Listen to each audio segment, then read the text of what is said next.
For the next shelf, first up on the collectibles front, these are some Cradle bookmarks.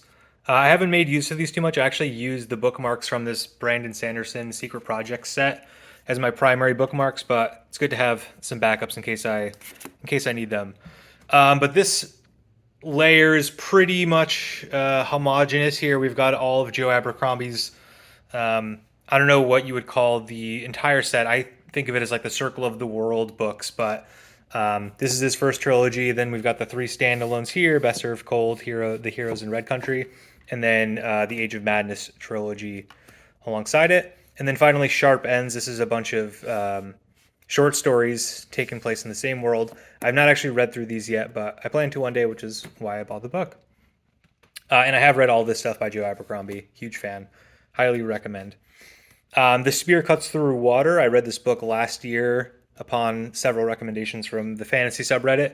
It's a really interesting book. I recommend it if you're into like weird narratives. It's got this like weird second person thing going on. It's a really cool story. I would recommend that too.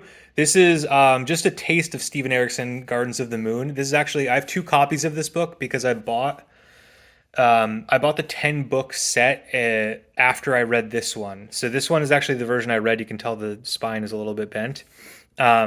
And then I bought the 10 book set, which contains Gardens of the Moon again. So I have two of them. The rest of them are on my other shelf. I got Magician Apprentice. This is like the first half of the Magician book by Raymond E. Feist. Frankly, I didn't really like this very much, so I've not continued with his Rift War saga. Maybe one day I'll continue it, but there's a lot of big series I want to read, and so this one didn't fit the bill for me. It was an okay read. It was a pretty quick read, but it just didn't interest me as much as I thought it would.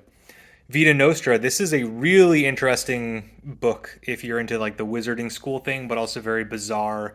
I have no idea how the magic system works. I don't know what's going on. Really cool book. It kind of like blows your mind when you read it in weird ways. And then Tigana by Guy Gavriel Kay. This is the only book of his that I've read so far. I really like this book.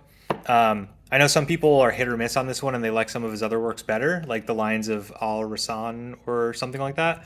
I do plan on reading more of his works one day. This is like very poetic in the reading, and it's a really, really good book, I think. The ending has some weird stuff that happens, but I won't get into that.